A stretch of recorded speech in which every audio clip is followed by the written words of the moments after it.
Айнура Кадырмамбетованын филолог болуу кыялында болгон. 11-классты бүтүрүү менен ал жогорку окуу жайга өзү каалаган адистикке тапшырат.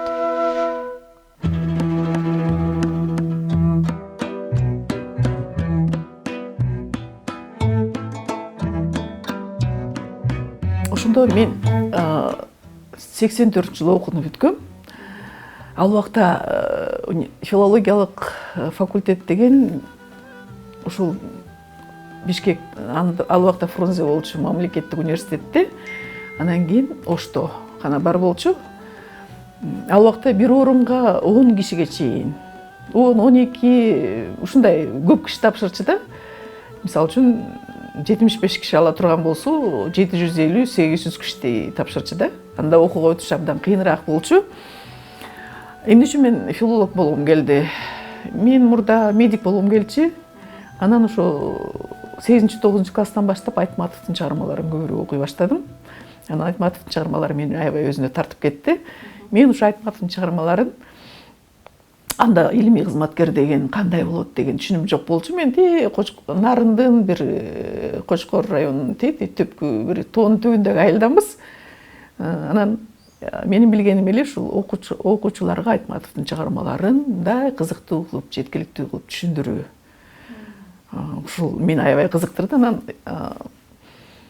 ата-энем албетте ошо филфакта ушундай конкурс чоң экенин билгенден кийин башка эле факультетке тапшырбайсыңбы деди. Анан ал убакта баягы эми ачык эле айта турган нерсе, тааныштар менен башка жактарга дагы каяка чыгып калса, кээ бирөөлөр ошо кай жерден тааныш болсо ошол жерден окуп калчу. Мен айтышты Периалыга орус тили адабияты боюнча адис болбойсуңбу деп. Жок, мен Айтматовду балдарга окутушум керек мектепте, кыргыз тилчи адабиятчы болуп мугалим болушум керек деп болбой, анан университетке келдим. 3 жыл катар мен өтпөй калдым, өз күчүм менен тапшырам деп. Анан 4-жылы өттүм го, ошондо 87-жылы өтүп калдым. 3 жыл катары менен жогорку окуу жайга өтпөй калган каарманыбыз университетке чейин 1985-жылы Кыргыз Республикасынын Китеп палатасында библиограф болуп иштеген. Библиограф болуп иштөө каарманыбызга көп пайда алып келген. Ал анткени китептин арасында олтуруп бир топ китептерди барактап, ал жактан да билимге сугарылат. Андан кийин ал өз күчүн дагы бир сынап көрүү менен жогорку окуу жайга өтүп кетет. Аны ийгиликтүү бүтүрүп, аспирантурага тапшырат. Ошондон тарта анын билимге, илимге, адабиятка жол ачылат. Анан биз келип кирген учурдагы бир өтө кызыктуу бир чети бир мындай оорураак учур болду. Жанагы кайра куруу мезгили деген 87-жылы. Биз бүтүп атканда 4-курска келгенде уже биз эгемендүүлүккө келип калдык. Эгемендүүлүктүн алгачкы жылында 92-жылы бүттүм, 91-жылы эгемендүүлүк алдык го. Ушундай учур болду. Албетте мугалимдерибизге ыраазычылык, эми ар ким өзүнүн колдон келген билимдерин беришти. Бирок ушул нерсени да айтып коюш керек, өткөн мезгил деген өтө оор болот экен да. Биз мектепте окуп жүргөндө да жана оң каарман, терс каарман деген маселе адабиятта да. Ушул нерсе жанакы саясатташкан адабият таануунун таасири бар болчу. Анан бизде вузда окуп жүргөндө дагы агайларыбыз, эжелерибиз канча жылдан бери ошо бир программа менен сабак берип жүргөн да. Бизде ошол эле соцреализм менен окутушту.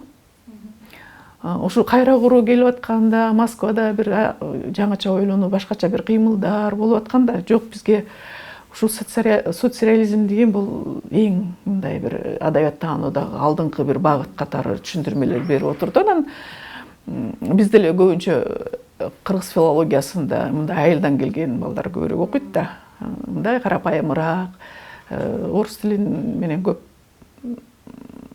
эми арабызда бар болчу ушундай таңдар, но көбүнчөсүн биз ошо мугалимдердин айткан дегени менен окуп жүрдүк.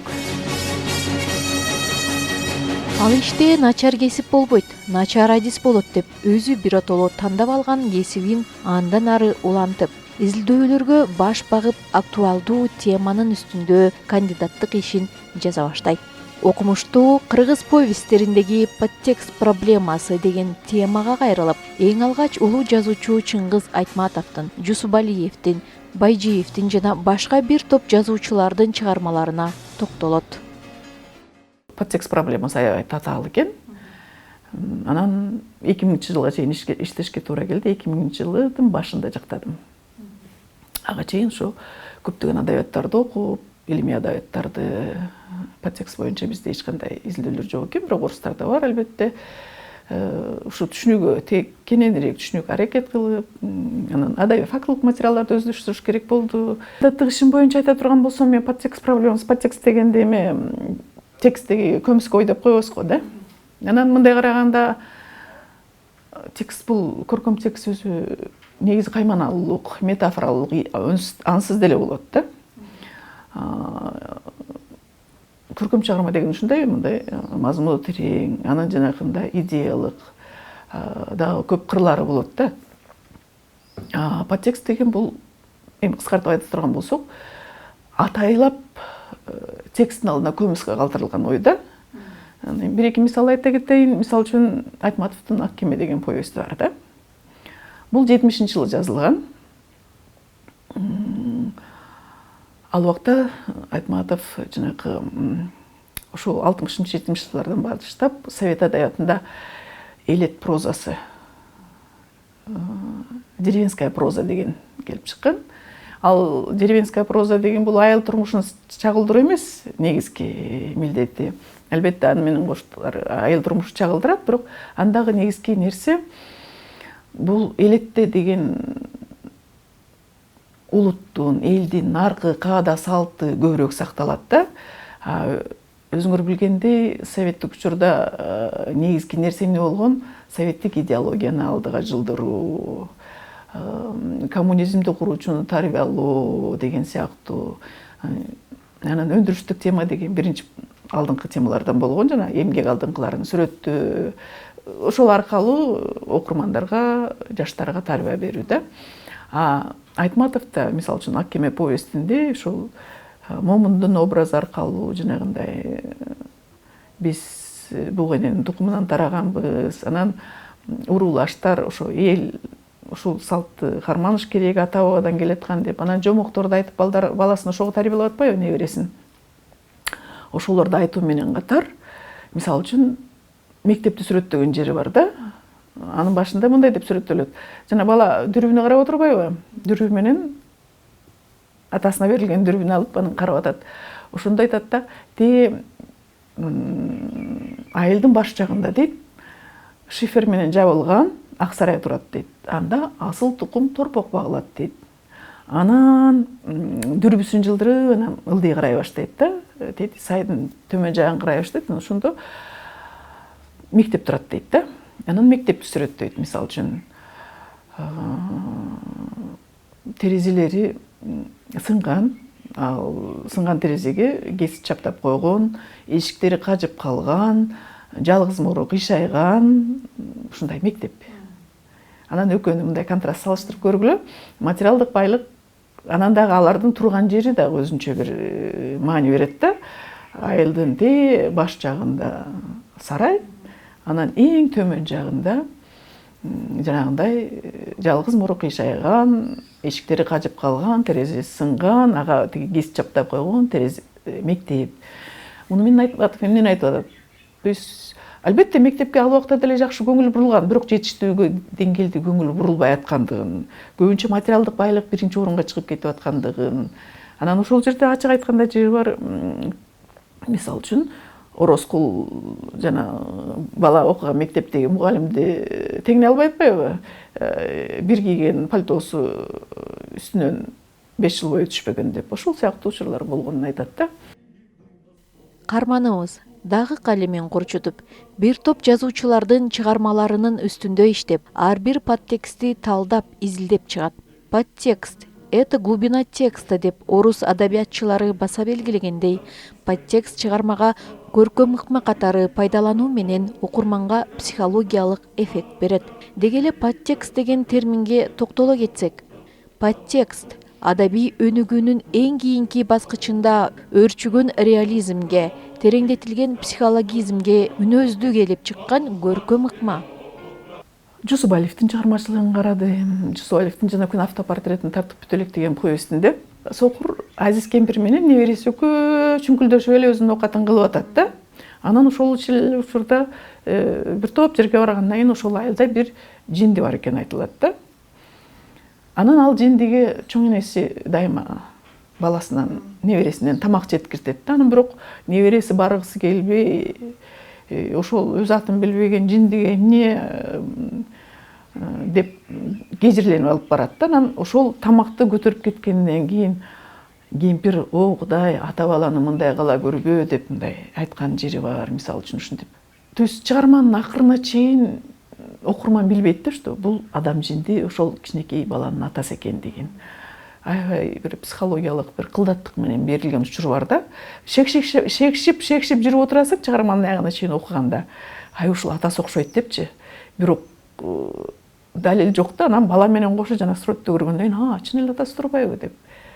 Анан кайра чыгарманын аркасын көздөй ойлоно баштайсың да. Ой жүгүртө баштайсың.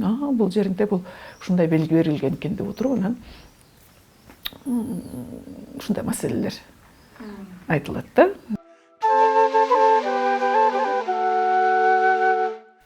Көркөм чыгарманын подтексттерин изилдөө азыркы тил илиминин эң маанилүү маселелеринин бири. Анын изилдөөсүнүн актуалдуулугу бул көркөм текстин семантикалык түзүлүшүндөгү жашыруун маани чыгармада өтө маанилүү.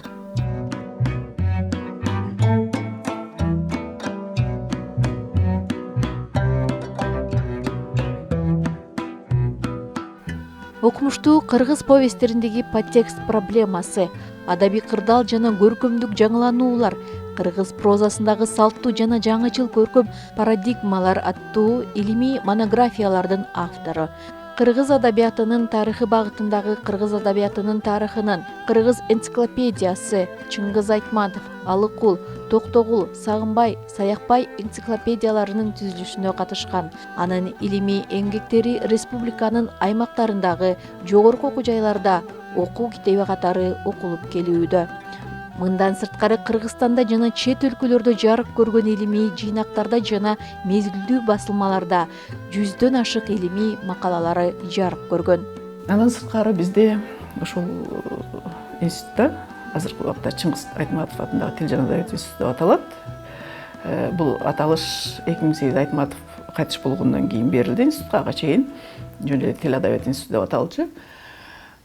Бизде ошол Сагынбай энциклопедиясы, Саякбай энциклопедиясы, Токтогул энциклопедиясы, Алыкул энциклопедиясы, анан Чыңгыз Айтматов энциклопедиясы 3 томдук. Айтматовдун энциклопедиясы 3 томдук, калгандары 1 томдук. Анан ушулар боюнча дагы энциклопедиялар даярдалган. Аларга да бир топ материалдарды даярдадым. Мисалы үчүн Алыкул Осмон тигил же булур жөнүндө талдап, булур эмне жөнүндө, мисалы үчүн качан жазылган дегенде, бул котормосу барбы, жокпу дегендей маалыматтарда.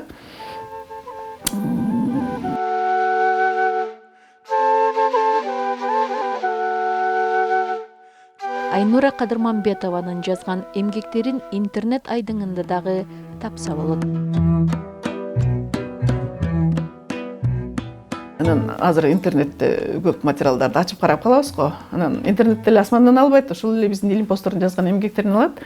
Анан ошол мисалы үчүн Айтматовдун 8 томдугуна жазган комментарийлерин бүт эле ошо интернетте жүрөт. Айтматов боюнча кыскача мисалы үчүн Жамеле деп сурасаңыз, ошол мен жазган комментарий чыгып калат да. Бирок албетте айыма ал жерге менин фамилиям чыкпайт. Бирок мындай жагымдуу да. Мен көп жылдан бери жогорку окуу жайларына ошол мамлекеттик экзаменге мүчө болуп, төрайым болуп барып калам. Анан кээде студенттер азыр кыска маалыматтарды жакшы көрөт го, шпаргалка даярдап анан же болбосо акырын жашырынып отуруп теге кол телефонунан карап анан кайра мен жазганым кайра мага сөзмө сөз айтып берип коюшат да. Анан күлүп калам. Сен 2014-жылы Айгүл Кадырмамбетова кыргыз прозасындагы салттуу жана жаңычыл көркөм парадигмалар тема боюнча филология илимдеринин доктору болгон. Мен байкап жүрдүм да, мындай окурмандардан сурай келсең эле соцреализм начар, бул туура эмес адабият дешет. Жана ангажированный, милдеттендирилген, кандай десек дагы, кандай адабият, саясатташкан адабият болчу дейт да, анан кайра эле ошол соцреализмге методу менен чыккан адабияттарды кайра бир үлгү катары, мыкты үлгү катары көрсөтөбүз да. Себеби көрсөткөнгө болот. Айтматовдун ошол 60-жылдарда чыгармалары, ошол эле Марбайжиевдин, ошол эле Мурзагапаровдун, Жусупалиевдин чыгармалары. А эмне үчүн деген суроого келгенде, мен өзүм дагы ошо эми жашпыз да ал убакта тажрыйба. Баарыбыз эле социализмди жаман дейбиз, анан кайра жакшы дейбиз. Эмнеси жакшы, эмнеси жаман деген маселени адегенде түшүнүүгө аракет кылдым. Эми ал мындай атайын көңүл бурбай түшүнүктүү эле болсо керек, бирок көрсө ушул соцреализм методу иштелип жатканда андан алдындагы классикалык реализмди негиз кылып алып, анан анда кайсы маселелер каралыш керек дегенде социалисттик реализмдин талаптары кошумча коюлган да. 60-жылдардан баштап мындай айтканда жана социалисттик реализмдин талаптарын кичине анча мынча көңүл бурбай, мурдагы классикалык реализмге эле түшүп кетиптирбиз да. Ошон үчүн биз ал адабиятты жакшы деп атыптырбыз. Андан сырткары модернисттик багыттарда аз-аздап кире баштагандан кийин, мисалы үчүн Кубатбек Жусупалиевдин романдарында дегендей, же болбосо бир романтизмдин да белгилери бар экен бизде дегендей, же болбосо Айтматовдун ошол эле бетме-бет повестин ала турган болсок, буга чейин элдик өзек чыгармасында дагы мындай болгон да, жана салттуу деп атканыбыз. Негизги каарман ким? Ал же баатыр, же бир укмуш акылман, же бир сулуу кыз, эгер жомокторду айта турган болсо да, мындай кереметтүү күчтөргө ээ каармандар негизги каарман болуп келген. Анан советтик адабиятка келгенде эмне болду? Эмгектин алдыңкысы, же болбосо партийный кызматкер, аябай жанагы коммунизм идеясына, коммунисттик партиянын идеологиясына сугарылган ушундай алдыңкы партийный кызматкерлер дегендей, в общем, абдан образцовый, үлгүлүү каармандар, негизги каармандар болуп келген да.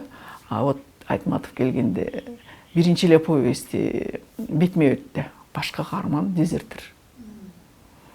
Аны аялы да прям повесттин акырына чейин мындай коргоп келди да, анан акырында ачыкка чыгарып атат. Же болбосо Жамиля, мен жана эле айтып өттүм, Жамиланы дагы азыркы күнгө чейин талашып тартышат. Жамиля оң каарманбы, терс каарманбы дегендей да. То есть бир карасаң, ошо үй бүлөсүн таштап кеткен, салтка каршы чыккан, мындай үлгү тута турган, мындай ойлонбой үлгү тутуп жибере тургандай каарман эмес да. Ушул сыяктуу бир каармандарды, жаңы каармандардын тибин алып келди да Айтматов. Ушундай маселелерге көңүл бурдум дегендей.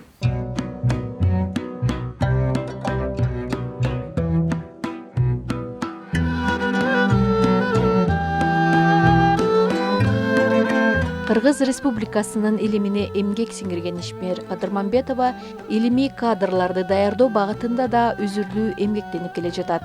Анын илимий жетекчилиги менен бир кандидаттык диссертациялык иш жакталган. Учурда 2 докторлук, 5 кандидаттык ишке илимий жетекчилик кылууда.